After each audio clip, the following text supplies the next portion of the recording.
Hello everyone. Political ideologies में आज हम पढ़ने वाले हैं फासिज्म। इससे पहले हम लिबरलिज्म, सोशलिज्म, मार्क्सिज्म, उसके साथ जो फेमिनिज्म, ये सारे हम पढ़ चुके हैं।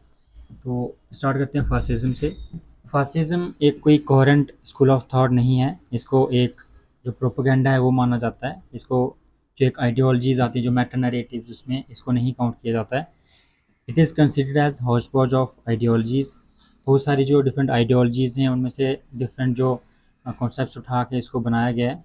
जो भी फासिस्ट रूलर्स थे, जो उनको कन्वीनियंट लगा, उन्होंने अपने हिसाब से उन्होंने फासिज्म में इसको इनकॉर्पोरेट कर लिया। Hence it is a type of political opportunism. इसलिए इसको पॉलिटिकल अपॉर्चुनिज्म भी बोला जाता है, क्योंकि जो भी उनके रूलर्स थे, चाहे वो नाजी हों, हिटलर हों, चाहे वो मुसोलिनी हो, तो उन्होंने अपनी कन्वीनियंस के अकॉर्डिंग इसको उसमें जो चीज़ें ऐड की हैं। अगर गांधी की बात करें, गांधी के अकॉर्डिंग फासिज्म क्या है? फासिज्म एक मॉडर्निटी की वर्स्ट मैनिफेस्टेशन है, और इसी को उन्होंने मैकियावेलिज्म का नाम दिया। It means complete disregard of ethics, pure power politics. इसको उन्होंने प्योर पावर पॉलिटिक्स बोला। यहाँ पे एथिक्स का कोई भी यहाँ पे डायमेंशन देखने को नहीं मिलता है। जो एथिक्स को कम्प्लीटली वो यहाँ पे रिजेक्ट करते हैं। It is to be noted that Gandhi made no difference in Hitler's Nazism and British imperialism। Gandhi के अकॉर्डिंग जो हिटलर का नाजिज्म था और जो ब्रिटिश का जो imperialism था, उसमें कोई भी डिफरेंस नहीं था। Term fascism is use to denote a type of political system which has emerge in Europe. Europe में इमर्ज होता है, जैसे इटली में, जर्मनी में, पोर्चुगल, स्पेन, और some other countries outside Europe. Outside Europe कहाँ पे? जैसे Japan, Argentina, during inter war period. तो वर्ल्ड वार के बीच में जो टाइम था, उसके बीच में ये इमर्ज होता है, जापान और अर्जेंटीना के बीच में। There are various forms of isms like fascism Italy में, नाजिज्म जर्मनी में देखने को मिलता है, सलाजार पोर्तुगल में, पेरोनिज्म अर्जेंटीना। और भी कुछ वेरिएशंस हैं, जैसे जो फासिस्ट ने एम्फोसाइज किया था प्राइमेसी ऑफ स्टेट पे उनका ज़्यादा फोकस होता था। नाजिज्म जो उनके जो कोर जो आइडियाज़ हैं वो क्या थे? एक तो स्टेट पे फोकस करते थे, दूसरा क्या था? रेस पे वो प्राइमेसी पे फोकस करते थे। कोर आइडियाज़ क्या हैं, इसको हम देखते हैं। फर्स्ट जो है वो इरेशनलिज्म। इरेशनलिज्म, उसके बाद रेशलिज्म, उसके बाद स्टेटिज्म, उसके बाद एलिटिज्म। ये चार जो मेन जो है उनके कोर आइडियाज़ हैं। इरेशनलिज्म वो रिपुडिएट रीज़न एंड ऑब्जेक्टिव साइंस। जो रीज़न है या फिर जो ऑब्जेक्टिव साइंस है, उसको वो रिजेक्ट करते हैं, उसमें वो बिलीव नहीं करते हैं। Indiscriminate use of myths. इसको वो जो मिथ्स को वो यूज़ करते हैं for their pre determined goals. जैसे हना आर्डेंट कहते हैं कि जो उनका कॉन्सेप्ट है बेनेवलिटी ऑफ एविल, जो बोलते हैं कि रूट क्या है फासिज्म का? कल्चर में है रूट। कल्चर ही वैसा है, उसमें उसकी रूट्स हैं। पीपल नॉट पार्टिसिपेटिंग, जो पॉलिटिकल प्रोसेसेस हैं उसमें लोग जो हैं पार्टिसिपेट नहीं कर रहे हैं। और फिर वो थ्योरी देते हैं, theory of action, Hannah Arendt, कि वहाँ पे बोलते हैं जो पीपल हैं उनको एक्टिवली पार्टिसिपेट करना चाहिए। तो जो अगर हम फासिज्म देखें तो वहाँ पे पीपल की जो पार्टिसिपेशन है वो बहुत कम देखने को मिलती है। जो भी वहाँ के जो लीडर्स होंगे, वहाँ पे लीडर्स को ही, यहाँ पे अगर पार्टी की बात करें तो वहाँ लीडर को ही पार्टी माना जाता है और पार्टी को ही लीडर। यहाँ पे लीडर की वहाँ पे बहुत ज़्यादा वो डोमिनेंस है। दूसरा जो है रेशलिज्म। रेशलिज्म में अगर हम देखेंगे तो रेस पे सबसे पहले जो बात की थी इसने गोबिन्यो, वो है यहाँ पे रेशियल सुपेरियरिटी की बात करते हैं। वो कहते हैं जो आर्यन है वो सुपीरियर रेस है, और अगर वो अदर रेसेस के साथ अगर वो मैरिज या फिर कुछ शादी वगैरह करेंगे तो वो क्या होगा? जो उनकी जो सिविलाइजेशन है, उनकी जो प्योरिटी है वो डिक्लाइन हो जाएगी। हिटलर जैसे ज्यूज़ को कंडेम करते हैं। अगर रेसेस की बात करें वर्ल्ड लेवल पे, तो उनका कहना है कि 3 तरह के कल्चर्स होते हैं, 3 तरह की जो रेसेस होती हैं। एक होती है कल्चर क्रिएटिंग रेस, दूसरा है कल्चर बियरिंग रेस, और तीसरा है कल्चर डिस्ट्रॉइंग रेस। तो जो culture bearing race according to जो गोबेनो है वो क्या है? आर्यंस। एग्जाम्पल जो Aryan. Culture creating. Culture bearing race कौन सी है? जैसे लेस्टिस, स्लेव्स, ओरिएंटल्स, इनके अकॉर्डिंग। कल्चर डिस्ट्रॉइंग रेस कौन सी है? जैसे जिप्सीज, नेग्रोज, ज्यूज, ये सारे हैं कल्चरल डिस्ट्रॉइंग। और फासिस्ट क्या क्लेम करते हैं? Any knowledge dispelling racial superiority would not be knowledge at all. बोलते हैं कि जो भी कल्चर या फिर रेस को डिस्पेल कर रही है, रेशियल सुपेरियरिटी को कम कर रही है, वो नॉलेज नहीं हो सकता। कोई भी ऐसा नॉलेज, उसको नॉलेज नहीं बोला जा सकता। स्टेटिज्म क्या कहता है? Statism it drives towards a corporate state. जो फासिज्म है वो एक कॉरपोरेट स्टेट की बात करता है, जहाँ पे जो इंडस्ट्रीज़ हैं उन पे किसका कंट्रोल होगा, स्टेट का कंट्रोल होगा, इसीलिए उसको कॉरपोरेट स्टेट कहा गया। और कॉरपोरेट स्टेट जो है वो उसका रोल क्या है, इक्विलिब्रियम की तरह वो है एक बैलेंस बना के रखता है between interest of workers and capitalist. जो वर्कर्स हैं और जो कैपिटलिस्ट हैं उनके बीच में एक बैलेंस बना के रखता है। Self sufficient minimum integration with global economy, वो जो ग्लोबल इकोनॉमी है उसके साथ कम से कम जो है इंटीग्रेशन करके रखना चाहता है। सेल्फ सफिशिएंट वो खुद को बनाना चाहते हैं। एलिटिज़म, यहाँ पे एलिटिज़म की बात की जाती है। जो लोग हैं वो बोलते हैं कि अनइवन है, वो एक जैसे नहीं है, उनका जो मेंटल मेकअप है वो भी एक जैसा नहीं है, और फिजिकल स्ट्रेंथ भी अलग अलग है, स्पिरिचुअल जो एंडोवमेंट्स हैं वो भी डिफरेंट है। इसलिए कोई भी जो कंट्रीब्यूशन है सोसाइटी में, चाहे वो सिविक या फिर स्टेट अफेयर्स में हो, वो एक जैसा नहीं हो सकता है। इसलिए जो कंट्रीब्यूशन अगर वो अनइवन है, बराबर नहीं है, इक्वल नहीं है, तो जो रिवार्ड्स हैं उसके भी क्या हो, वो एक्सपेक्ट नहीं करना चाहिए कि जो रिवार्ड्स होंगे वो भी इवन होंगे। इसलिए सिमिलर कंट्रीब्यूशन नहीं है तो सिमिलर रिवार्ड्स भी नहीं होंगे। उसके बाद ऑपरेशनल डायनामिक्स, इसमें हम देखते हैं कंसंट्रेशन ऑफ पावर, किसके पास, एक लीडर के पास उस पावर सेंटर में ही सारी पावर होगी। पार्टी सिंगल पार्टी होगी और पार्टी किसकी डोमिनेंस में होगी, एक जो उसका लीडर होगा। एब्सोल्यूट लीडरशिप, लीडरशिप जैसे हमने पढ़ा कि वहाँ पे जो लीडर्स हैं जैसे मुसोलिनी हुए थे, हिटलर हुए थे, इनकी क्या चलती थी, इनकी डोमिनेंस थी वहाँ पे, सभी सारी जो पावर थी इनके पास होती है। एक कोड है जैसे leader is party and party is leader, यहाँ पे लीडर और पार्टी एक ही चीज़ है। पॉलिटिकल सिस्टम अगर देखें कि फासिज्म में कैसा पॉलिटिकल सिस्टम होता है, वो बोलते हैं एक डिक्टेटरशिप है एक तरह की। स्टेट की सुप्रीमेसी है, इंडिविजुअल्स के पास कोई भी राइट्स नहीं है। Instead of rights fascism focus on duty and discipline, rights के अलावा वहाँ पे किसके फोकस होता है, ड्यूटी और डिसिप्लिन पे। मुसोलिनी बुक पे लिखते हैं प्रिंसिपल्स ऑफ फासिज्म, क्या लिखते हैं इस पे, there is nothing above state against state not outside state, state से कुछ भी ऊपर नहीं है, बाहर कुछ नहीं है, और स्टेट के अगेंस्ट भी कुछ नहीं है। कंप्लीट यहाँ पे वो क्या करते हैं, इस जो स्टेट की जो पावर्स हैं, स्टेट की जो ड्यूटीज़ हैं लोगों की, वो उसको ओबे करने की बात करते हैं। He also help that man should sacrifice himself at the Alt of state, state के अल्टार में लोगों को सेक्रीफाइस कर देना चाहिए। अकॉर्डिंग टू मुसलिनी, यहाँ पे democracy is luxury of Nations, parliament is talking shop, तो यहाँ पे डेमोक्रेसी के वो अगेंस्ट हैं, वो पार्लियामेंट को एक टॉकिंग शॉप मानते हैं।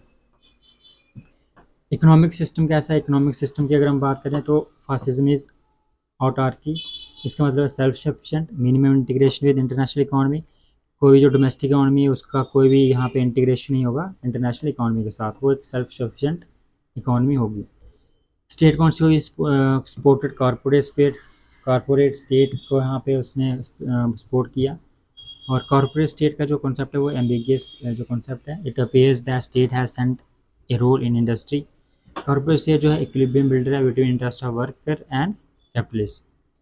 फॉरेन पॉलिसी की अगर बात करें तो फॉरेन पॉलिसी में वो वॉर को ग्लोरीफाई करते हैं, वो एक्सपैंड करने की बात करते हैं और बोलते हैं अगर एक्सपैंड नहीं करोगे, अगर आप ज़्यादा से ज़्यादा जो रीजन है वो अपने अंडर नहीं लाओगे तो रिसोर्सेज कम पड़ेंगे और आप क्या हो जाएगा, पेरिश हो जाओगे। इसी को उन्होंने नाम दिया एग्रेंडाइजमेंट। और अगर इसको अगर दूसरा नाम जो है वो है लेबरन सेरम, यानी एक्सपैंड करो अगर सर्वाइव करना है, otherwise you will perish. Mussolini के अकॉर्डिंग वॉर क्या है, war is to man is what maternity is to women. He wanted greater living space for children since state is organic, state को organic मानते हैं इसलिए क्या चाहते हैं वो, लिविंग स्पेस देना है चिल्ड्रन को।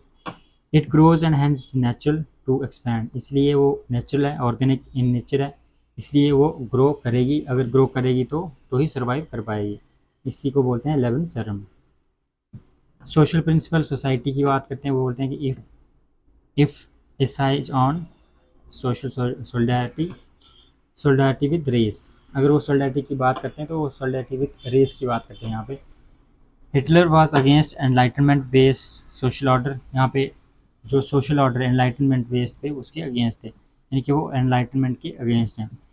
ही believe that enlightenment has created isolated persons, बोलते हैं कि जो एनलाइटनमेंट है इसकी वजह से जो है एक आइसोलेटेड पर्सन जो है उनकी जो क्रिएशन हुई है। We have to understand the importance of community या फिर रेस, वॉक्स वैगन उन्होंने बोला उसको, रेस या फिर जो कम्युनिटी है उसकी इंपॉर्टेंस को वो बोलते हैं कि हमें अंडरस्टैंड करना चाहिए। Since he calls for destruction of water which emerge with modernity. Fascism is described as counter enlightenment. इसको काउंटर एनलाइटनमेंट के नाम से भी ऐसे डिस्क्राइब किया जाता है, यानी कंजर्वेटिज्म या फिर एक्सट्रीम राइट। आइडियोलॉजिकल बेसिस क्या है, कहाँ से ये इंस्पिरेशन मिली इनको? यहाँ पे कोई कोहेरेंट आइडियोलॉजी नहीं है, ये आइडियाज़ हैं जो बारो किए गए हैं डिफरेंट स्कॉलर्स के, और उनको मैनिपुलेट करके जस्टिफाई करने के लिए जो उनका फासिज्म का जो एजेंडा था। जैसे उन्होंने प्लेटो का जो फिलोसफर किंग का जो कॉन्सेप्ट था उसको लिया हुआ है। और obedience state is a family, बोलते हैं स्टेट जो है वो एक फैमिली है। And all expected to sacrifice at present in search of utopia. ये परफेक्ट स्टेट की सर्च में सभी को सेक्रीफाइस कर देना चाहिए जो भी ये डिमांड करता है। दूसरा जो है Machiavelli, power is politics is power. Machiavelli कहते हैं जो पॉलिटिक्स क्या है, पावर है, पावर ही पॉलिटिक्स है। यहाँ पे वो एंड्स पे फोकस करते हैं ना कि मीन्स पे। Ends justify means. Nothing stupid, national interest, imperialism. तो ये जो आइडियाज़ थे इनको उन्होंने मैनिपुलेट करके यहाँ पे फासिज्म को जस्टिफाई करने की कोशिश की। उसके बाद जो थॉमस हॉब्स हैं, justification of absolute authority of state. Thomas Hobbes यहाँ पे स्टेट को एब्सोल्यूट पावर देते हैं, तो उसको भी यहाँ पे यूज़ किया जाता है इनके द्वारा।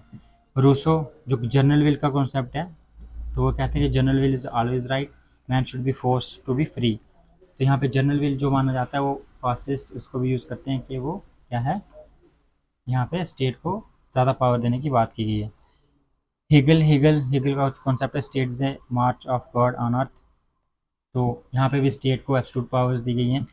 Real freedom consist in obeying the state. तो ये रियल फ्रीडम कैसे होगी, जब आप स्टेट को ओबे करोगे तो वो आपके राइट्स को प्रोटेक्ट करेंगी, ये कहना था हेगल का। लेकिन यहाँ पे फासिस्ट इसको भी यहाँ पे एक्सप्लॉइट करते हैं। नीचा नीचा कहते हैं कि जो कंसेप्ट है सुपरमैन का, वो उसको भी ये यूज़ करते हैं। Bergson have given the concept of vitality. According to him we achieve anything because of passion. जो पैशन जो है वो एक लिविंग फोर्स है, इससे बड़ी कोई फोर्स नहीं है। और रीज़न की वजह से क्या हो जाता है, रीज़न स्टॉप करता है हमें अपना जो पैशन है उसको अचीव करने में। हर्डर का जो थ्योरी है कल्चरल नेशनलिज्म, इसको भी वो यूज़ करते हैं, इसलिए वो रेस को ज़्यादा इंपॉर्टेंस देते हैं fascist. Sorel reflections on violence उनकी बुक है। इसमें उन्होंने सजेस्ट किया कि politics myths play most role. Politics या फिर मिथ्स जो है वो बहुत बड़ा रोल प्ले करते हैं। और इन्होंने वॉर को जो है जस्टिफाई किया हुआ है और वायलेंस को पॉलिटिक्स में जस्टिफाई किया है। चार्लिस मॉरिस कॉन्सेप्ट क्या इंटेग्रल नेशनलिज्म का जो कॉन्सेप्ट दिया है उसको यहाँ पे भी फासिस्ट यूज़ करते हैं। कौन से काजेज़ थे जिसकी वजह से जो फासिज्म आया? दो थ्योरीज है, फर्स्ट थ्योरी और सेकंड थ्योरी। फर्स्ट थ्योरी क्या कहती है, नोटल कहते हैं यहाँ पे सर्कमस्टांसेस ही ऐसे थे उसकी वजह से क्या हुआ है, फासिज्म वहाँ पे आया है। एग्जाम्पल जैसे there were political economic problems in these countries which gave rise to such leaders. तो सोशो जो पॉलिटिकल जो इकोनॉमिक प्रॉब्लम सिचुएशन थी कुछ ऐसी थी, सर्कमस्टांसेस ऐसे थे जिसकी वजह से ये लीडर्स यहाँ पे आए। Fascism emerge one democracy is introduce in societies. Fascism तब इमर्ज आया जब डेमोक्रेसी इंट्रोड्यूस की गई यहाँ पे, लेकिन वो डेमोक्रेटिक ही नहीं थे और उसकी वजह से क्या हुआ, फासिज्म आ गया। Political parties fail to form stable coalition. Political parties यहाँ पे स्टेबल कोalition नहीं बना पाए और उसकी वजह से क्या हुआ कि इनसिक्योरिटी क्रिएट हो गई लोगों में और लोग अट्रैक्ट हुए अथॉरिटेरियन लीडर्स की तरफ। Thus certain circumstances give opportunity to democratic leaders to come in to fooling people. तो जो कुछ ऐसे लीडर्स थे जिन्होंने इसको यूज़ किया और उन्होंने अपनी पसंद के कुछ लीडर्स थे बिकॉज वो डेमोक्रेटिक कंट्रीज़ नहीं थी और अपने जो इनसिक्योरिटी कम करने के लिए उन्होंने ऐसे जो लीडर्स हैं उनको चूज़ किया। It is to be noted that both fascism and Nazism establish themselves through democratic and constitutional means. यहाँ पे ये पॉइंट इंपॉर्टेंट है क्योंकि आइडियोलॉजी जैसी भी हो लेकिन यहाँ पे उन्होंने खुद को, जैसे फासिज्म है और नाजिज्म है, उन्होंने खुद को इस्टेब्लिश किया हुआ है through democratic and constitutional means. जो सेकंड थ्योरी है वो बोलती है कि फासिज्म जो ह्यूमन नेचर में ही रूटेड है उसकी वजह से ही ये इमर्ज होता है। एरिक फ्रॉम क्या कहते हैं, फियर फ्रॉम फ्रीडम। उनका जो कॉन्सेप्ट है फियर फ्रॉम फ्रीडम, उसमें वो कहते हैं it is wrong to believe that ordinary people like freedom. कि जो ऑर्डनरी पीपल है वो फ्रीडम नहीं चाहता है, तो फिर चाहता क्या है, वो कहते हैं कि वो फ्रीडम से डरते हैं। क्यों? क्योंकि फ्रीडम ही रिस्पॉन्सिबल है for developing the sense of insecurity in man. Since there is a fear or insecurity in man, man will always be attracted towards strong leaders. और उनमें फ्रीडम नहीं है, फ्रीडम की जगह उनमें क्या है, फ्रीडम से उनको डर है, और उनमें एक जो सेंस ऑफ इनसिक्योरिटी है वो रहती है, और उसी डर या फिर इनसिक्योरिटी को ख़त्म करने के लिए वो ऐसे स्ट्रॉन्ग लीडर्स होते हैं, जो पावरफुल लीडर्स होते हैं, उनकी तरफ अट्रैक्ट होते हैं, और ये उनको एक अपॉर्चुनिटी देता है लीडर्स को डिक्टेटर बनने के लिए. According to Eric Fromm, circumstances may aggravate the insecurity, but rules the autism और प्रेजेंट इन ह्यूमन नेचर. बोलता है ये जो सर्कमस्टांसेस, जो फर्स्ट थ्योरी बोलती है कि सर्कमस्टांसेस ही वैसे हों, तो वो यहाँ पे फासिज्म जैसी जो आइडियोलॉजीज आती हैं, क्योंकि वो कहते हैं सर्कमस्टांसेस बढ़ भी सकते हैं, इनसिक्योरिटी बढ़ सकती है इसकी वजह से, बट जो ऑटिज़म है वो प्रेजेंट कहाँ होता है, ह्यूमन नेचर में ही. There is strong attraction towards leaders. They continue to have mass support. Hence, there is always possibility of rise of fascism. इसलिए यहाँ पे हमेशा लीडर्स की तरफ लोग अट्रैक्ट होते हैं, स्ट्रॉन्ग लीडर्स की तरफ, और यहाँ पे मास सपोर्ट उनको मिलती रहती है, और हमेशा ये अपॉर्चुनिटी रहती है, पॉसिबिलिटी रहती है कि यहाँ पे वो फासिज्म आए. अब एनालिसिस देखते हैं फासिज्म का. कार्ल मनीम यहाँ पे कहते हैं कि there is a sociology of knowledge. It means every theory has its social base. कोई थ्योरी है उसका सोशल बेस होता है.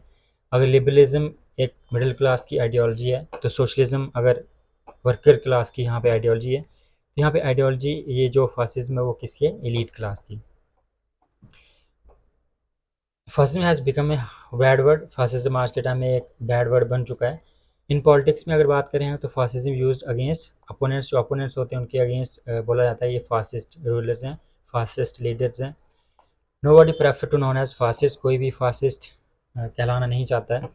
लिबरल्स जो हैं वो लिंक करते हैं fascism with socialism and communism. Example जैसे वेस्टर्न स्कॉलर्स ने Karl Popper and Hannah Arendt ये फासिज्म को कंसिडर करते हैं, और communism are varieties of totalitarianism of 20th century. On the other hand anti capitalist scholars जैसे लास्की वो first as वो क्या कहते हैं, फासिस्ट क्या है, last attempt of capitalism to protect yourself. Anti capitalist last की क्या बोलते हैं कि ये जो फासिज्म है वो एक लास्ट अटेम्प्ट है कैपिटलिज्म का अपने आप को प्रोटेक्ट करने के लिए. This is seen as philosophy of capitalism, और कैपिटलिज्म की ही फिलोसफी वो मानते हैं. Capitalism is liberal and democratic in normal situations. वो बोलते हैं जो कैपिटलिज्म है वो लिबरल रहता है और डेमोक्रेटिक रहता है नॉर्मल सिचुएशन में, लेकिन वो अथॉरिटेरियन बन जाता है और वन जहाँ पे भी क्राइसिस आने शुरू होते हैं. Other explanations of masses include Ortega gadget जो हैं वो व्यू देते हैं फासिज्म पे, और वो बोलते हैं ये revolt of masses. Does fascism is considered as democracy turning into mobocracy. Since the support for fascist rulers come from lower middle class, it also called as ideology of center right. अगर lower middle class लोगों से यहाँ पे support आती है तो उसको हम सेंटर राइट की आइडियोलॉजी भी बोल सकते हैं. तो ये था फासिज्म. नेक्स्ट जो सेशन होगा उसमें हम पढ़ेंगे इकोलॉजिज्म, और उसके साथ हमारे जो पॉलिटिकल आइडियोलॉजीज़ का जो यहाँ पे प्ले लिस्ट है वो कंप्लीट हो जाएगी. Thank you.